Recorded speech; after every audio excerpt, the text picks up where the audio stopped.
उत्तराखंड के 4 धामों की यात्राएं आजकल जोरों से चल रही हैं। अब ज़्यादातर लोग यहां दर्शन करने नहीं बल्कि ब्लॉग बनाने और घूमने ज़्यादा आ रहे हैं। धाम अब पर्यटक स्थान हो गए हैं। 9 मई को केदारनाथ के कपाट भी खुल गए थे। कपाट खुलने के साथ या एक दिन पहले से ही भक्तों की भीड़ उमड़ पड़ी थी। यह सिलसिला यात्रा समाप्त होने तक चलेगी। इस भीड़ ने पूरे देश को हैरान किया है, जिसने लोगों को चिंतित कर दिया है। केदारनाथ की 2013 त्रासदी को अभी अधिक वर्ष नहीं हुए। अभी हाल ही में हमने जोशीमठ में भी देखा कि भूस्खलन की वजह से एक पूरी आबादी को किस तरह शिफ्ट करना पड़ा था। इसके बावजूद यह भीड़ कम नहीं हो रही है। नमस्कार, आप देख रहे हैं प्रतिपक्ष संवाद। मैं हूं आपके साथ विनोद जोशी। आज से हमारा एक विशेष कार्यक्रम शुरू हो रहा है जिसका नाम है कट टू कट, जिसमें हम समसामयिक विषयों के बारे में विस्तार से बात करेंगे।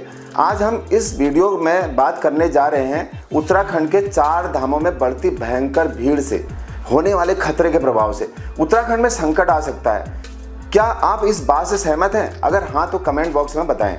दरअसल केदारनाथ हिंदुओं का पवित्र धार्मिक स्थान है, लेकिन भगवान कभी ये नहीं कहते कि बिल्कुल उमड़ पड़ो।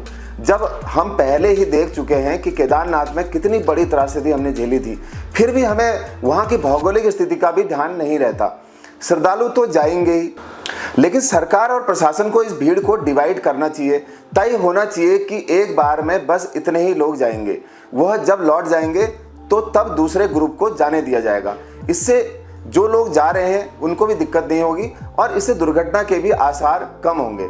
पहाड़ों में तो यह भी कहावत है कि छींकना भी तो हाथ देकर, यानी छींको भी तो उसकी आवाज़ दूर तक नहीं जाए, क्योंकि हिमालय बहुत ही संवेदनशील है। प्रदूषण चाहे ध्वनि का हो या किसी भी तरह का, उससे सावधान रहने की हिदायत शास्त्रों में दी गई है।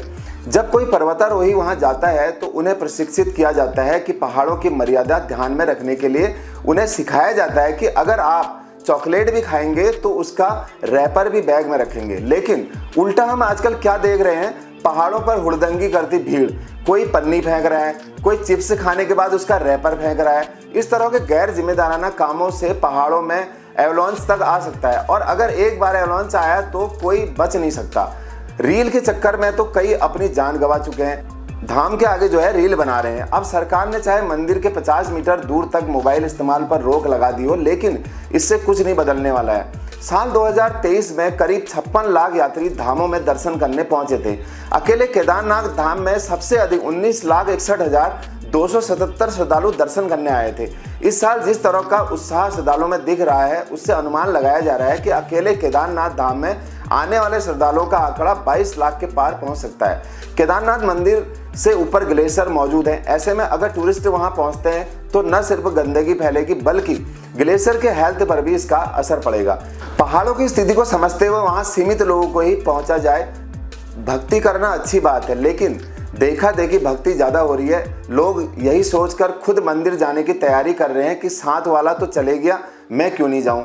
इसलिए लोगों को अपने सच्चे मन से विचार करके ही यहाँ जाना चाहिए। इस विषय में आप क्या सोचते हैं? अपनी राय कमेंट करके अवश्य हमें बताएं और देखते रहिए प्रतिपक्ष संवाद। नमस्कार।